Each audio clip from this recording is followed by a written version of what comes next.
नमस्कार साथियों, हमारे इस सफर में आप लोगों का स्वागत है। मैं विष्णु स्वरूप भार्गव आप लोगों के साथ इस सीटेट के सफर में आप लोगों के साथ चलने का प्रयास करूंगा और एक कहानी के माध्यम से पूरे सिलेबस सीटेट का जो भी आपका सिलेबस है, सीटेट के सारे सिलेबस को हम लोग एक कहानी के माध्यम से सीखेंगे। अपना एक ये बच्चा है, अब इसके जन्म से लेके बाल्यावस्था, किशोरावस्था, इसके संज्ञानात्मक विकास, शारीरिक विकास, मानसिक विकास, सामाजिक विकास, सारे विकास को जो है हम यहाँ से लेके सिलेबस के अंत तक इस बच्चे के साथ चलेंगे और एंड में हम लोग इसका नामकरण करेंगे जब हम लोग शैशवावस्था में आएंगे। तो साथी नमस्कार, अभिवृद्धि एवं विकास के इस टॉपिक में आप सभी लोगों का मैं स्वागत करता हूँ। सीटेट के सिलेबस में विकास एवं शिक्षा शास्त्र का एक महत्वपूर्ण टॉपिक है जहाँ पे हम लोग अभिवृद्धि और विकास को समझ पाते हैं। अगर सामान्य भाषा में हम बात करें तो अभिवृद्धि और विकास को हम लोग एक जैसा मान लेते हैं, लेकिन इसमें बहुत सारे बेसिक अंतर हैं जो हम लोग आगे देखेंगे। इस सफर में हम लोग देखेंगे कि एक बच्चे के जन्म से लेके प्रौढ़ावस्था तक की जो ये जर्नी होती है, यहाँ तक कैसे होता है, लेकिन हम लोगों के सिलेबस में सिर्फ किशोरावस्था तक पढ़ना है, बच्चे के जन्म से लेके किशोरावस्था तक। तो साथ ही लगातार आप बने रहिए अंत तक। अगर आप ये वीडियो देखते हैं तो इस बात की गारंटी है कि आपको ये सीडीपी इतना इंटरेस्टिंग, इतनी कहानी के माध्यम से हम लोग ये पढ़ने वाले हैं कि आनंद आ जाने वाला है। आज तक जो चीजें आप नहीं सीख पाए, आप कहेंगे कि यार ये तो बहुत आसानी से हम लोग सीख लिए। तो साथी नेक्स्ट अभिवृद्धि क्या है, हम लोगों का जैसे ही हम लोग टॉपिक ओपन करते हैं तो अभिवृद्धि की बात आती है। पार्ट है अभिवृद्धि और विकास। तो अभिवृद्धि क्या है? अभिवृद्धि जो है नॉर्मली हम लोग ग्रोथ से करते हैं, ठीक है, जिसको हम लोग जानते हैं ग्रोथ। ठीक, किसी भी बच्चे का या कोई भी चीज जिसकी हम मेजरमेंट कर सकें, प्रत्यक्ष सामने से हम देख पाए एवं उसकी तुलना कर पाए किसी भी चीज से, ठीक, तो उसको हम कहेंगे वो ग्रोथ है। वो क्या है? वृद्धि है, वो अभिवृद्धि है। हमारे एक महत्वपूर्ण साइंटिस्ट हुए सोरेनसन, तो इनके अनुसार क्या होता है अभिवृद्धि? समान रूप से अभिवृद्धि का अर्थ अभिप्राय शरीर एवं अंगों के भाग की वृद्धि को कहा जाता है। अर्थात शरीर के आकार, लंबाई, वजन, अंगों आदि की मात्रात्मक वृद्धि। मात्रात्मक वृद्धि का मतलब क्या है? जिसको हम किसी नंबर से, किसी मात्रक के साथ इसको बता पाए। जैसे कि कोई बालक है, हम बता सकते हैं कि वो 3 किलोग्राम का है, तो ये उसकी वृद्धि है। 1 वर्ष बाद ये बालक जो है आपका 5 किलोग्राम का हो जाएगा। ये क्या हम बता रहे हैं? इसकी वृद्धि बता रहे हैं, ना कि डेवलपमेंट। तो कोई भी चीज जिसका हम मापन कर सकते हैं किसी भी तरीके से, उसको हम अभिवृद्धि कहेंगे। जैसे शारीरिक अंगों के आकार, प्रकार, भार, ऊंचाई आदि में आयु के अनुसार बढ़ोतरी होती है, तो उसको अभिवृद्धि हम कहेंगे। यह दिखाई देता है, इसको मापा भी जा सकता है। जैसे कि किसी लड़के की लंबाई 5 फीट है या वजन जो है वो 60 किलोग्राम का है। तो अगर हम मनोवैज्ञानिकों की बात करें तो सोरेनसन के साथ साथ एक अपने मनोवैज्ञानिक फ्रैंक साहब भी रहे हैं, जिन्होंने कहा कि कोशीय वृद्धि को अभिवृद्धि कहते हैं। अर्थात कोशिका जो होती है उनकी अभिवृद्धि को जो है अभिवृद्धि कहते हैं। और ये जन्म से प्रारंभ होके एक निश्चित समय तक होती है। अभी हम लोग आगे देखेंगे चीजों को। तो ये वृद्धि क्या है, अभिवृद्धि क्या है? कि जिसको हम देख पाए, जिसको किसी से तुलना कर पाए, नाप पाए। आगे हम चलते हैं। जैसे उदाहरण हम समझ लें कि एक बच्चा 6 महीने में 5 किलो से 7 किलो का वजन हो जाना, तो ये एक तरीके की डेवलपमेंट है। अब विकास हम देखते हैं कि विकास की परिभाषा क्या है। तो विकास हरलॉक के अनुसार क्या है? हरलॉक साहब जो हैं उनके अनुसार विकास का अर्थ परिवर्तन के उस उन्नतशील श्रृंखला से है जो परिपक्वता के एक निश्चित लक्ष्य की ओर अग्रसर होता है। मानसिक, सामाजिक, भावनात्मक, भाषाई क्षमताओं का गुणात्मक विकास, ये शब्द बहुत महत्वपूर्ण है। क्या? ये गुणात्मक विकास। तो ये गुणात्मक विकास जो है बच्चों का, ये विकास कहलाता है। है ना। उदाहरण के रूप में अगर हम देखें कि एक बच्चा पहले केवल रोकर अपनी बात बताता था, अब जब वो थोड़ा सा बड़ा हुआ तो शब्दों का प्रयोग करने लगा। तो ये चीजें किस में आती हैं, आपकी विकास में आती हैं, है कि नहीं। तो विकास जो है वो अंगों में शक्ति को प्रदर्शित करता है, वो संगठित हो जाते हैं, अंग परिपक्व हो जाते हैं। अगर फ्रैंक के अनुसार हम बात करें, मनोवैज्ञानिक अपने जो रहे, वो शरीर और व्यवहार के किसी पहलू में परिवर्तन होना अभिवृद्धि होता है, और समय की दृष्टि से जो परिवर्तन होता है उसको विकास कहते हैं।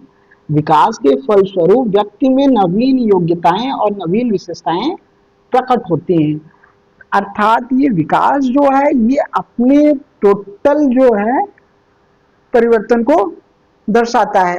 अब आइए हम यहाँ समझते हैं अभिवृद्धि और विकास में अंतर क्या है। अभिवृद्धि क्या है, उसको हम माप सकते हैं। अभिवृद्धि क्या है, उसका हम मापन कर सकते हैं, मापा जा सकता है, और एक ये सीमित अवधि तक होता है, एक निश्चित टाइम तक।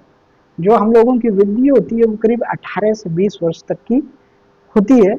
अगर विकास की बात करें तो विकास गुणात्मक होता है, मापा नहीं जा सकता, और ये जीवन पर्यंत लगातार चलता रहता है।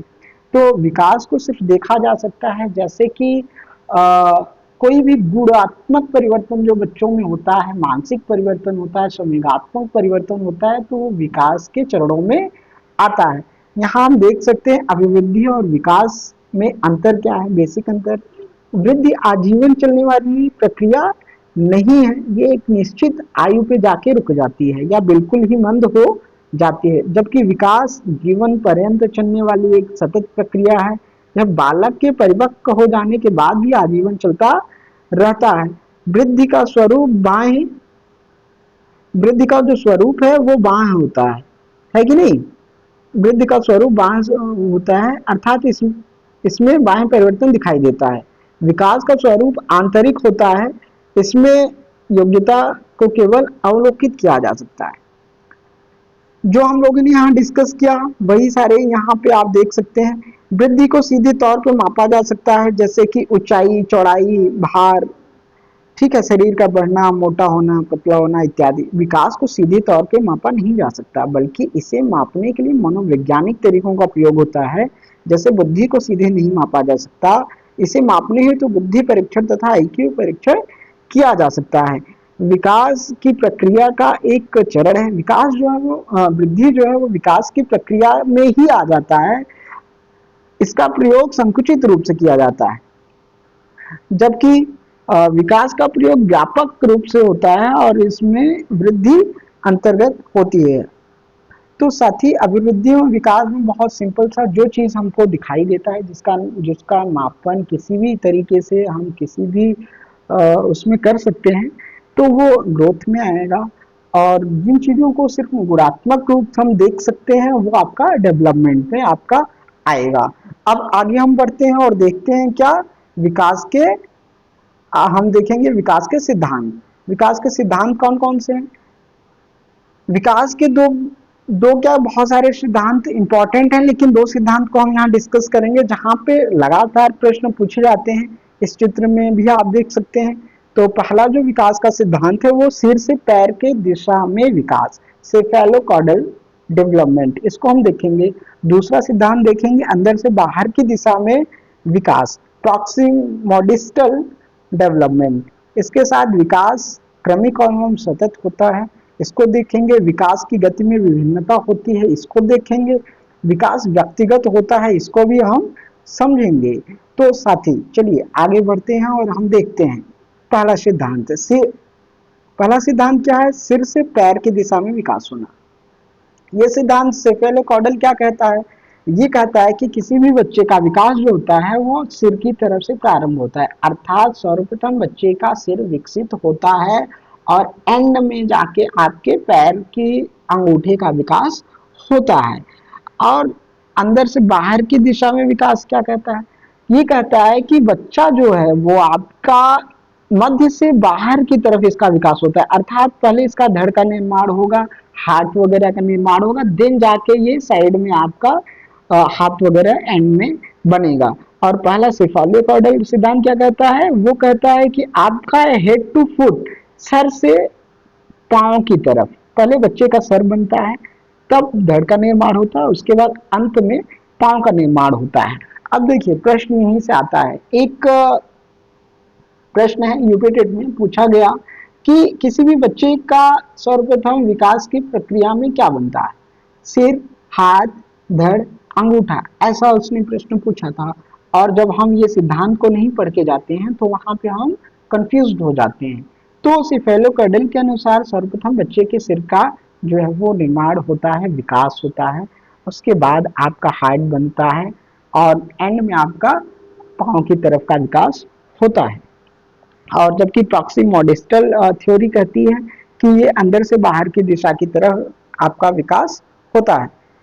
विकास तीसरा हम देखते हैं क्या है कि विकास क्रमिक और सतत। हमने अभी देखा कि विकास कंटिन्यूअस चलने वाली एक प्रक्रिया है, लगातार जीवन पर्यंत चलता है। विकास क्रमिक होता है, क्रमिक का मतलब क्या होता है, एक के बाद ही दूसरे का नंबर आएगा, अर्थात क्या कि बच्चा, जैसे मान लेते हैं कि बच्चा सर्वप्रथम जो है घुटने के बल ही चलना प्रारंभ करेगा, उसके बाद वो कुछ पकड़ के खड़ा होगा, और ये सारे बच्चों में सेम पैटर्न आपको दिखेगा। ठीक, फिर उसके बाद धीरे धीरे 2-4 कदम बढ़ाएगा और एंड में वो चलना शुरू करेगा और आखिरी में वो दौड़ना प्रारंभ करेगा। तो ये जो विकास है वो एक क्रम से होता है ना, और लगातार होता है सारे बच्चों में, सभी लोगों में। चौथा टॉपिक, चौथा पॉइंट है कि विकास की गति में विभिन्नता होती है। मतलब कि कोई भी बच्चा है तो उसका तो विकास क्रम से ही होगा।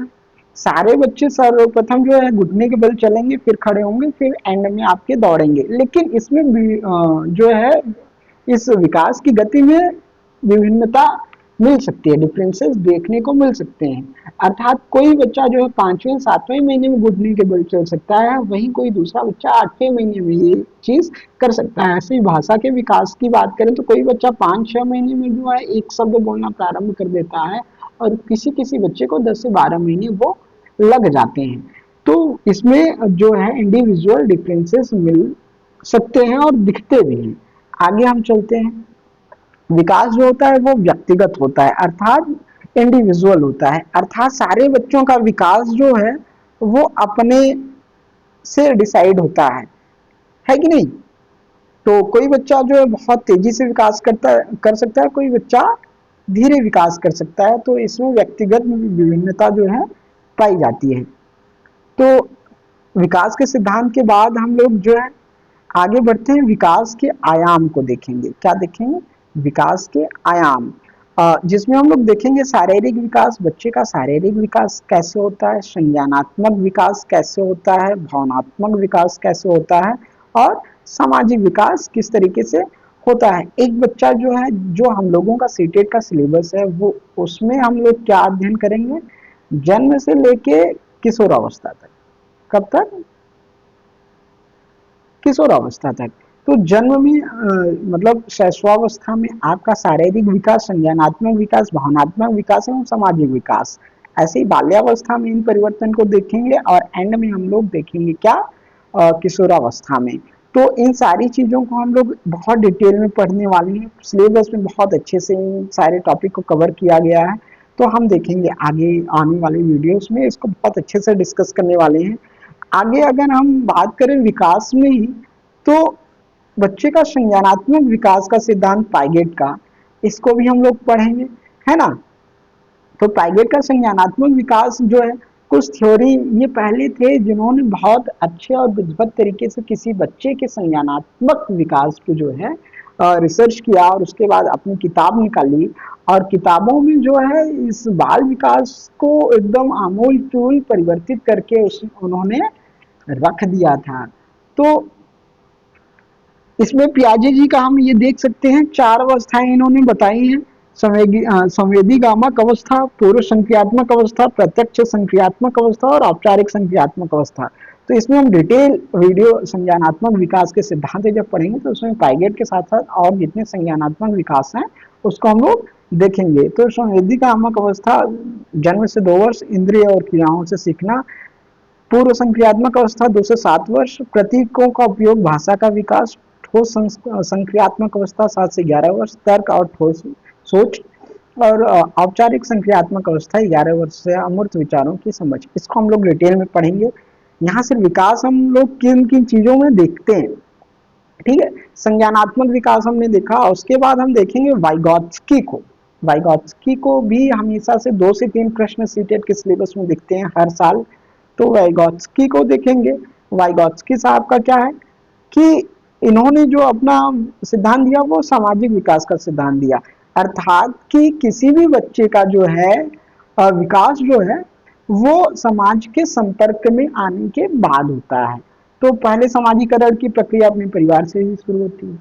वाइगॉत्स्की साहब ने 3 चीजों का बहुत महत्वपूर्ण प्रयोग बताया। एक जेड पीडी इन्होंने बताया, निकटतम विकास का क्षेत्र। ये क्या होता है, जोन ऑफ प्रॉक्सिमल डेवलपमेंट, ठीक। स्काफ फोल्डिंग क्या होता है, इसको हम लोग डिस्कस करेंगे। और किसी भी बच्चे के विकास में जो है भाषा एवं सामाजिक संपर्क कितने अच्छे से सहायक होते हैं, इसको भी हम लोग डिटेल में देखेंगे।